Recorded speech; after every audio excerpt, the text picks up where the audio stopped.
ओम शांति।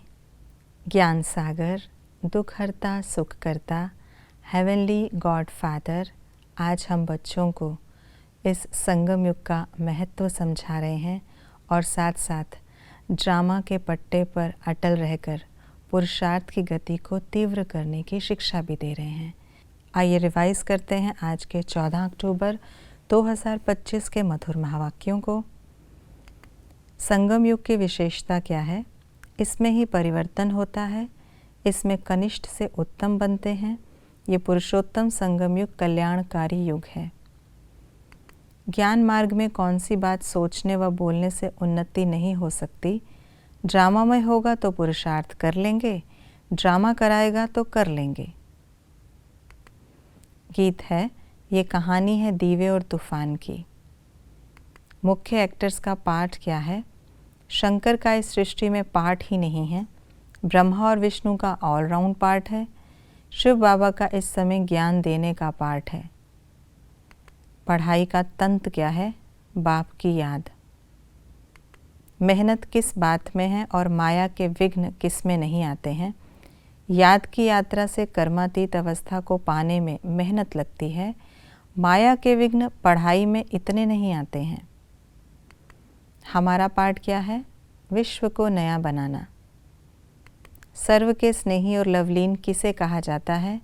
जो भी संबंध में आए उसे स्नेह देना और लेना। स्नेह का रिस्पॉन्स क्या है? सहयोग। सहयोग की रिजल्ट क्या होती? सफलता की प्राप्ति। तीव्र पुरुषार्थ क्या है? 1 सेकंड में व्यर्थ संकल्पों को फुल स्टॉप लगा देना।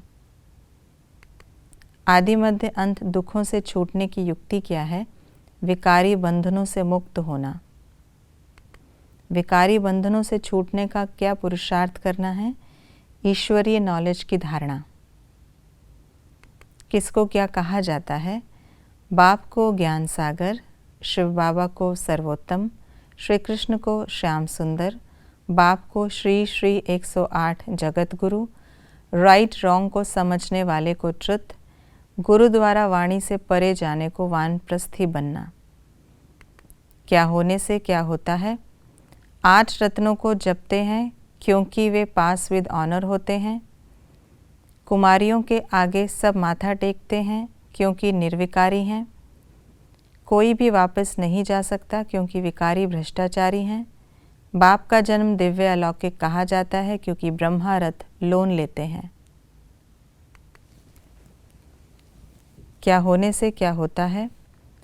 सतयुग में नज़दीक आने से खुशी होती, राइचियस बनने से मुक्ति में जाकर फिर जीवन मुक्ति में जाते, ईश्वरीय विश्वविद्यालय खोलने से सारे विश्व का कल्याण होता। संगम युग में क्या होता है? हम घर जाते, शिव बाबा का पाठ चलता, राइट रॉन्ग की समझ मिलती, हमारी बुद्धि में 84 का चक्र रहता, सारी यूनिवर्स को चेंज किया जाता, हम बाप के साथ भारत की सेवा करते। हमें किन बातों की धारणा करनी है? स्नेह की लेन देन करना, कभी हार्ट फेल नहीं होना, पुरुषार्थ में कभी नहीं मूंझना, राइचियसपन जीवन बंध से छूटना, निरंतर योगी निरंतर सेवाधारी बनना, ऊंच पूजनीय बनने के लिए बाप का पूरा पूरा मददगार बनना। ये थी आज की मुरली की विशेष बातें। हमें ऊंच पूजनीय बनना है, जिसके लिए अपने याद की यात्रा पर अटेंशन देने के साथ साथ बाप का पूरा पूरा मददगार भी बनना है। ओम शांति।